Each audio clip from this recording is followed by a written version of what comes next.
Hi guys, welcome back to my channel. In today's video, we'll be learning how to make this simple drawstring bubu kimono dress. It's a very simple tutorial, very detailed and very beginners friendly. So if you're a returning subscriber, thank you for sticking to my channel. And if you're seeing my face for the first time, you're welcome to Sew with Mediva. Don't forget to watch my other videos and give this video a thumbs up, leave a comment and subscribe to my channel.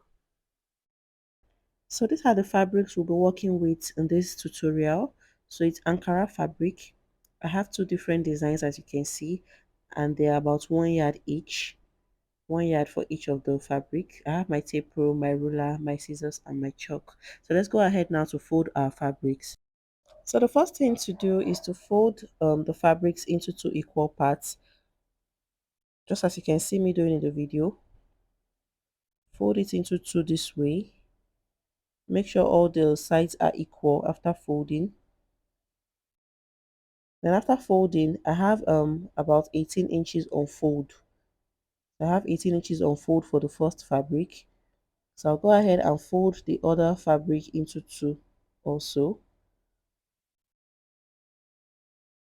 And I have 18 inches here as well. So note that if you want your dress to be very free on your body, you can make use of 1.5 yard each for the fabrics. Like you can work with 1.5 yards for the two different fabrics. So right now I'm going to go ahead and place, because I'll be cutting the two fabrics together, I'll go ahead and place them on top each other this way, making sure the closed angles are on the same side and the open angle on the same side. So I'll match them together this way. So after folding our fabrics, the first thing we want to do is to draw out a line at the closed edge of our fabric. So that is the closed edge of the two fabrics. So I'm going to come in by 1 inch from the closed angle. So I'm going to just mark it all the way down. So this 1 inch is going to serve as our joining allowance for the two fabrics. So after marking, I'm going to go ahead and use my long ruler to just connect all the points together. I'll place my long ruler and just draw a straight line all the way down to the full length of my fabric. After marking it, before we proceed, I'm going to go ahead and take the full length of this dress. So I want the full length of this dress to be 40 inches. And I'm going to add extra 2 inches to it for folding at the base and also for joining at the shoulder point. I'm just going to mark out the full length and I'll cut out the remaining fabric, the excess fabric I have there. So this is what we have. So after marking out the 1 inch joining allowance, the next thing is to come over to the top of the fabric and draw out a starting line there. So I'll just go ahead and draw out a starting line at the top of my fabric this way. So after doing that, the next thing is to mark the neckline measurement. So for the wideness of the neckline, I'll be working with 3.5 inches. And then for the depth of the neckline, since it's a V neckline, I'll be working with 6.5 inches. So note that my front and my back panel is going to be having the same type of neckline, exactly the same neckline. So I'll go ahead and mark 6.5 inches, I mean, on the fabric. And then I'll use my ruler to just connect the 2 points together, forming my V-shaped neck. So this is what we have. Since I'm working with the full wideness of the fabric, I'll just come over to the edge of the fabric, the open angle, and then I'll come down by 1 inch to form my shoulder slope. So I'll just take 1 inch at that point, and then I'll use my ruler to connect it to meet my neck width, the wideness of the neckline, just as you can see me doing in the video. So I'll connect it this way.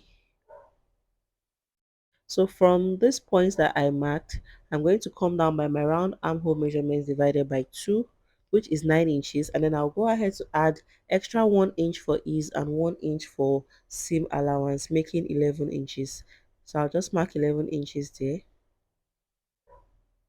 And then from that point, I'll just come in by 1 inch and then I'll connect it to meet the shoulder slope, just to give you the kimono effect. So this is what we have after connecting the 2 points together.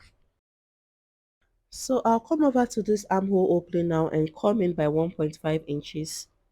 I'll come in there And then I'll just extend the line this way. So because this dress is a maxi dress, there won't be any form of shaping for it. So I'll go ahead now and just draw a straight line down to the full length of the dress from my sleeve opening. I'll just draw it all the way down this way. So this is what we have after marking out the dress pattern. So before I go ahead to cut it out, I'll just extend the neckline straight this way, just as you can see me doing. So the next thing to do now is to cut it out. So go ahead now to cut it out.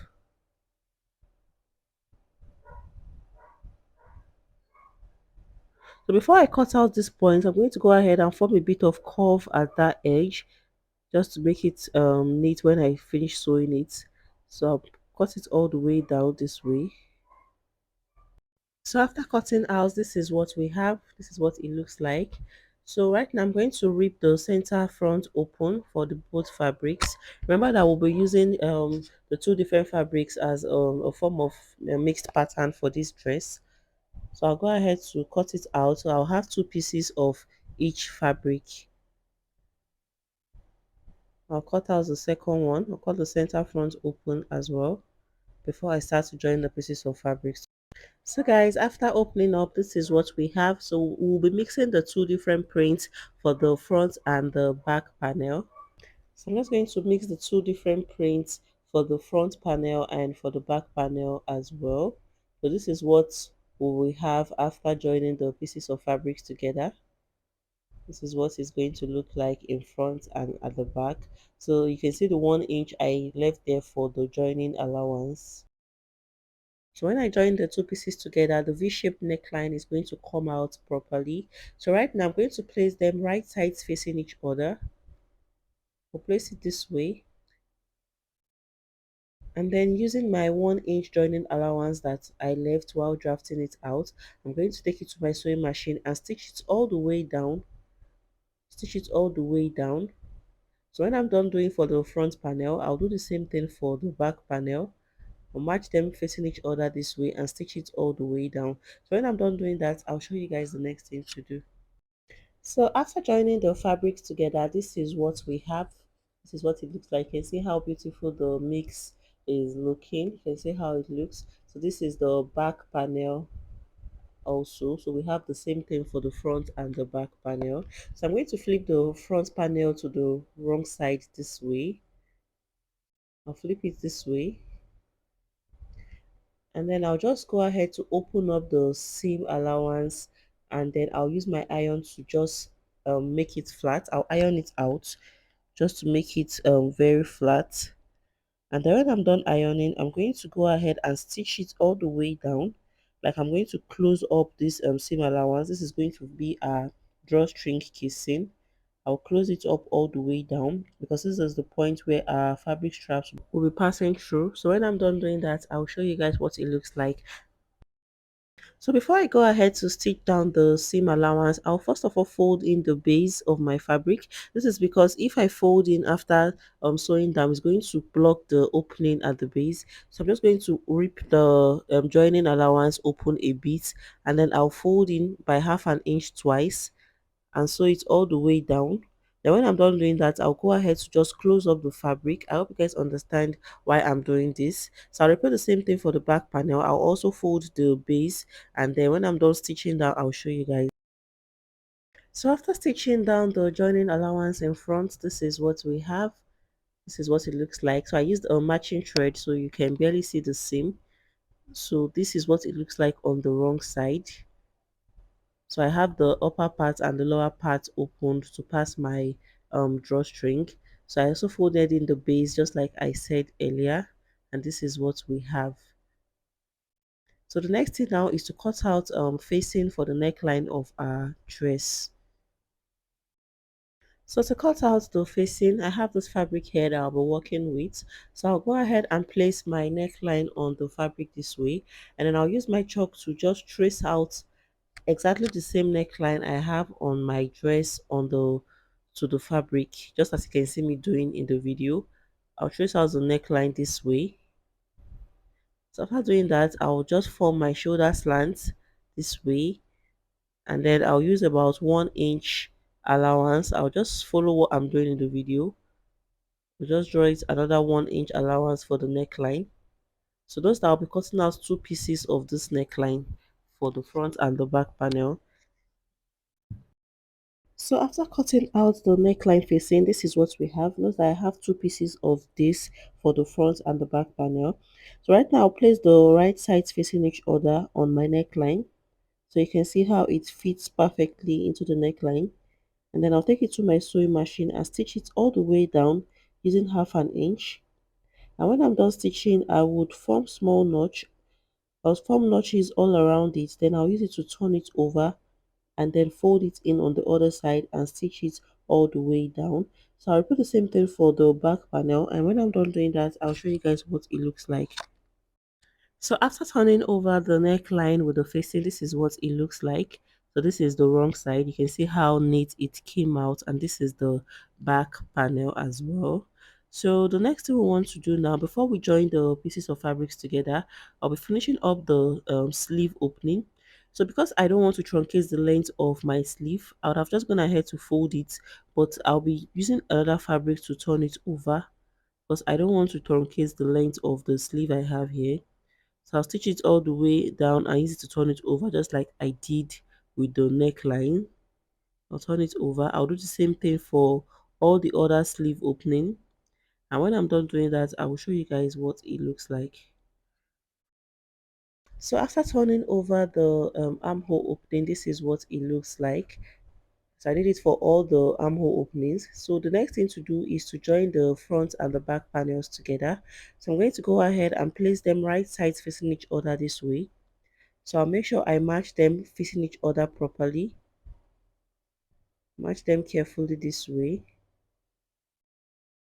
And then the first thing I'll do is to join the shoulders together. So I'll be using 1/2 inch to stitch the shoulder points together. And then when I'm done doing that, I'll go over to the sides and then I will just stitch it all the way down from the armhole opening using 1 inch seam allowance. I'll stitch it all the way down. I'll do the same thing for the other side as well. So when I'm done stitching, I'm going to fold up fabric straps that I'll be using as my drawstring. So when I'm done doing that, I'll show you guys what it looks like. So after joining the front and the back panels together, this is what it looks like. So I also went ahead to cut out fabric straps just like I said, and I folded it to form my drawstring. So this is what we have. I have about 40 inches in length here. Meanwhile, I have about 34 inches from the neckline of my dress. So I'll take my pin now and just pass it in through my fabric this way. So I'll just insert the pin with the fabric strap inside my drawstring casing. So just go ahead and keep passing it in just like the way we do whenever we're passing our elastic band. So go ahead to just keep pulling in the fabric strap into it this way till I get to the opening at the base. So I've successfully passed in the first fabric strap. So I'll just go ahead and take my pin to hold it down so that it won't run into my casing. So I'll hold it down now and then I'll take it to my sewing machine and stitch it down so that it will be very firm on my dress. So I'll go ahead now and pass in the second fabric strap through the second casing. So I'll just go ahead to pass in the other fabric strap as you can see me doing.